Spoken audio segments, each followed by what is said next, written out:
Hello, what's up everyone? Oh, hey kids, hi, come here. Hey Dad, what are you doing? I'm looking at my new camera. Look at this. This is my new camera. It doesn't look new. Yeah, it's new.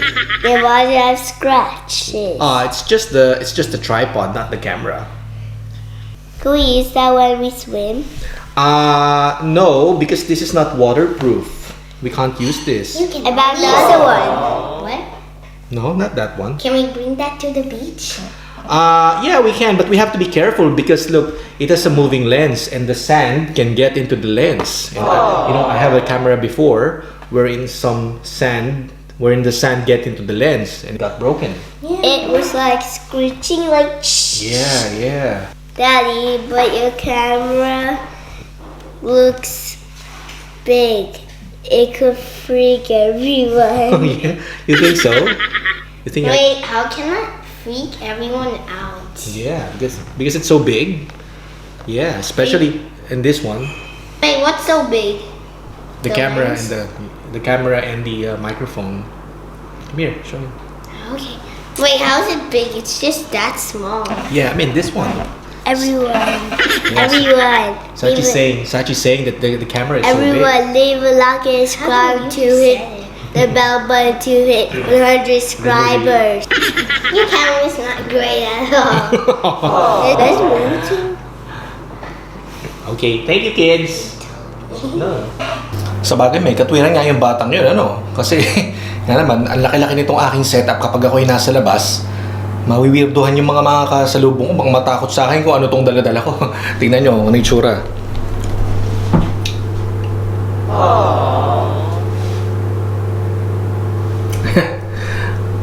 Ganyan siya kalaki. Maliit lang tong camera, pero dahil malaki tong microphone, ang weirdo niyang tingnan, na makatako pansin, makaago pansin. Tingnan niyo pa tong hawakan natin yung tripod. Diba? Para sa mga hindi nagvo-vlog, medyo kakaiba sa kanila yon. So, parang may point nga naman si Sachi.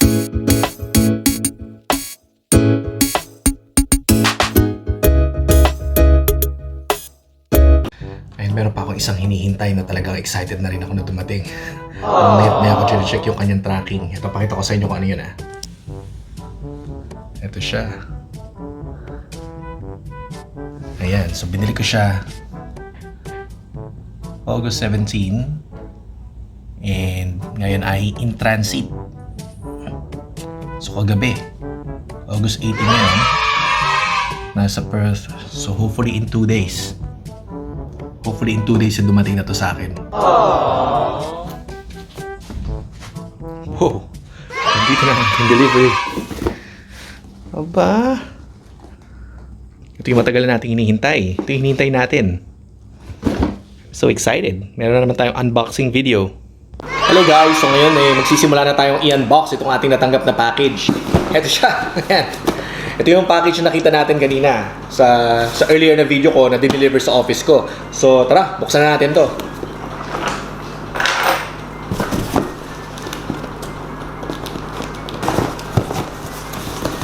So ito laman niya.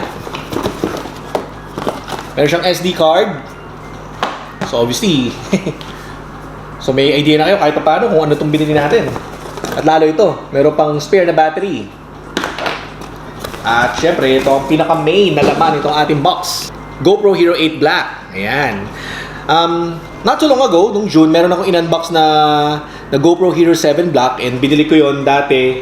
Pinaliwanag ko dati kung bakit mas pinili ko yung GoPro Hero 7 Black. Dahil sa yung kanyang lens cover is replaceable. So, ibig sabihin kapag ka nabasag, pwede mong mapalitan. Pwede mo pang palitan unlike dito sa GoPro Hero 8 Black na naka-fixed.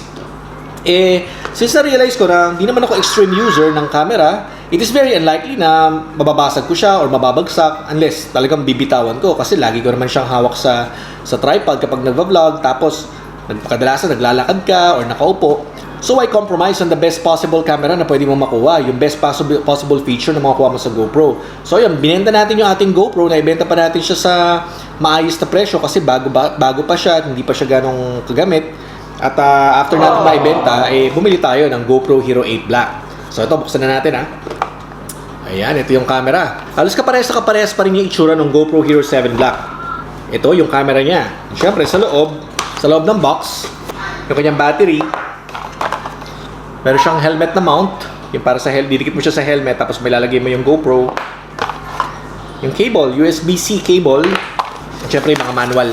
Hindi ko na lalabas, para doon na lang siya. Okay. So, ayun, nakakatuwa lang na meron na ulit tayong GoPro na magagamit natin sa pag-vlog. Alam nyo, nung binenta ko yung aking GoPro Hero 7 Black, marami siyang kasamang accessories, pero hindi ko isinama itong shorty. Itong shorty na tripod para pwede pa natin magamit dito sa ating GoPro. Kakabit natin. Ayan. Okay, so kapag nasa labas tayo, ito pa rin GoPro ang gamit natin. Maliit na yung hawak natin. Tsaka yung GoPro Hero 7 Black, tsaka 8 Black, decent na yung kanyang audio kung hindi naman mahangin. So, pwedeng ito na yung pang-vlog natin. So, ganyan, hawak mo, di ba? Hindi ka masyadong katatakutan ng mga kasalubong mo. Baka makasakit tong dala-dala mong camera. Para ka lang naglalaro, para ka lang may kausap. Ayan. So, sakali naman na tayo ay mag-vlog sa isang lugar na malakas ang hangin, o kaya maingay, o kaya medyo madilim, meron akong setup na ginagamit dati sa GoPro Hero 7 Black na ipapatuloy kong gagamitin ngayon. So ito, babalik lang natin ito rito. Ayan, meron ako nitong GoPro mount na dito ilalagay yung GoPro. Tapos meron siyang dalawang cold shoe mount. So ganito siya, ilagay natin. Ayan. Dito siya. Tapos meron akong ganitong adapter ba to? Para maikabit sa GoPro. Dito siya shorty. Ayan, di ba? Ayan, para malagyan natin ng hawakan itong ating GoPro mount kasi screw yung nasa ilalim niya. Ayan. So, ito yung GoPro, ito yung mount, ito yung ating tripod. Tapos, pwede natin malagyan to ng microphone. Kasi ito, meron siyang cold shoe mount. 'Di ba? Pero yung GoPro kasi, since yung microphone ay nangangailangan ng power, kailangan natin gumamit ng ganitong adapter. So, ang tawag dito ay 3.5mm jack headphone adapter. So, ito, meron siyang lagayan dito sa gitna. So, pwede natin ilagay dito. Saktong-sakto siya dito sa gitna. Tapos, ito namang USB-C, kakabit natin dito sa kanyang USB-C port. Ayan. Dito. Ang pangit nga lang dito sa GoPro Hero 8 Black na hindi ko gusto is everything is in one side. So, yung kanyang battery, yung kanyang SD card, pati yung USB-C port, naandito sa isang side. So, ngayon, para masaksakan natin to, kailangan lagi nakaangat to.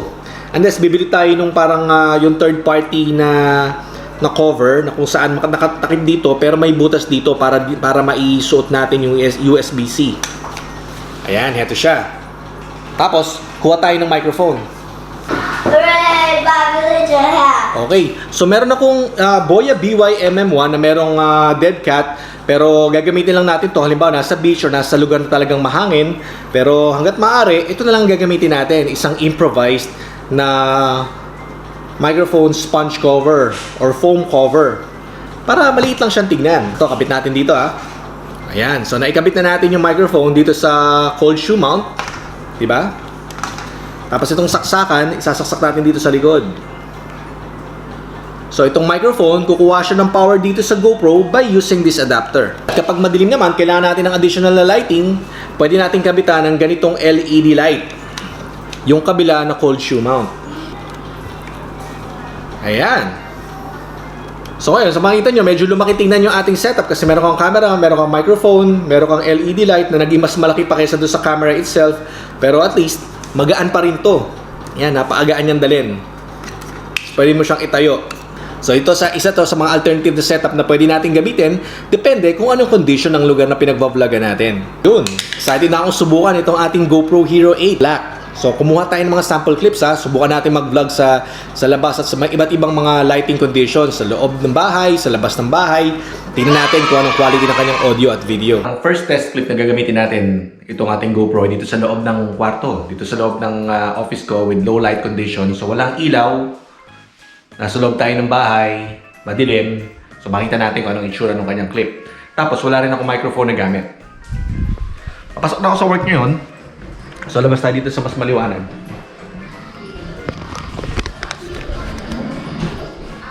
Hindi na sa mas maliwanag. Indoors pa rin, walang microphone. Mas maliwanag tong kwarto na to kaysa doon sa kabila. Pero ayan, para makita natin kung anong itsura ng clip. Okay, so ngayon naman, nandito na tayo sa labas, outdoors. Tapos sa bright sunlight, natural lighting. So ano ba itsura, para makita nyo kung anong itsura ng ating clip. So lalakad tayo para malaman natin kung gaano ka-okay ang stabilization. Ayan. So again, wala pa rin akong gamit ng microphone. Tapos nandito ako sa labas. Bright outdoors with lots of natural light. So ngayon naman, nandito tayo sa loob ng office ko. So indoors pa rin to, pero decent ang lighting. So may enough na lighting dito. So tingnan natin kung anong quality ng kanyang audio tsaka ng video habang nandito tayo sa loob ng aking office. Hello guys! Thursday afternoon, kauwi ko lang dito sa bahay ngayon galing sa work. And around 5 o'clock ngayon eh. 5 o'clock na. Hindi ko alam kung nakikita nyo sa relo. Pero maya-maya magpapag-badminton tayo. So pupunta tayo sa badminton court. Matagal na akong hindi nakapaglaro ng badminton. Pero dahil meron akong bagong staff na sinabi niya naglalaro daw siya ng badminton, para makalabas man lang siya and meron siyang makilala dito sa amin sa Broome, inaya ko siya na maglaro ng badminton. So dadalhin ko siya sa badminton court at i-introduce siya doon sa mga naglalaro doon. Ano nyo, badminton talaga yung una kong natutunan na racket sport. Kailan ba yun? 2010 ba yun? 2009, mami? Mga 10 years ago, kami nila mami, madalas na may naglalaro ng badminton noon nung nandun pa kami sa Turks and Caicos Islands. Siguro Monday, Tuesday, Wednesday, naglalaro kami ng badminton yan. Nakatulong din yun para ma-maintain ang weight kahit pa paano. Kaso nag-aral naman ako maglaro ng tennis.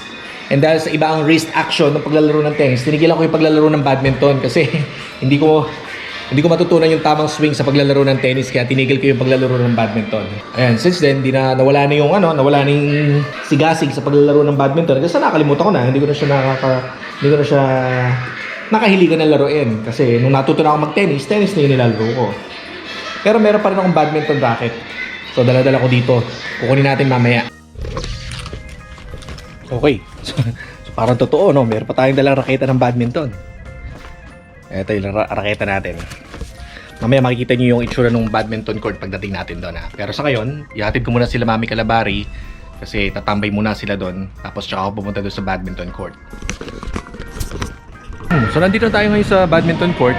Kung familiar kayo sa iba kong mga videos, dito rin kami naglalaro ng basketball. So nagtatayo lang sila ng mga badminton courts dito eh. Pero mukhang maaga pa ako. Wala pang mga nakatayong badminton courts. So siguro tambay-tambay muna tayo. Wala pang badminton courts dito eh. Isa sa mga napapansin kong kaibahan ng GoPro Hero 7 Black dito sa 8 Black, parang mas okay ito. Itong 8 Black sa low light conditions. Kasi yung 7 Black, naalala ko dati pag ginagamit ko sa gabi or indoors, hindi ganito ka-sharp ang images, hindi ganito kalinaw yung image. Pero yan, medyo gabi na rito, pero kita nyo naman, nakikita nyo pa ng maayos yung mga surroundings. Ang medyo hindi ko lang talaga gusto rito sa GoPro is ang bilis maubos ng kanyang battery. Lalo na yata itong GoPro Hero 8 kasi yung kanyang stabilization, yung kanyang Hyper Smooth 2.0, tapos yung boost pa, mas demanding siya sa battery. Parang kaunti pa lang nakuha akong shots dito, tapos kalahati na yung battery ko. Okay, ayun. So natapos na natin yung ating unboxing and nagamit natin yung ating GoPro sa iba't ibang klaseng shooting conditions, indoors, outdoors. Na-test na rin natin yung kanyang audio. Mukhang decent naman siya. Decent naman yung kanyang video and audio. And as long as ikaw ay nasa labas, may enough na lights, magiging okay yung kanyang mga video clips na makukuha. Kaya I'm really happy with this purchase. I'm really happy with this GoPro Hero 8 Black. And I'm very happy na nag-upgrade ako.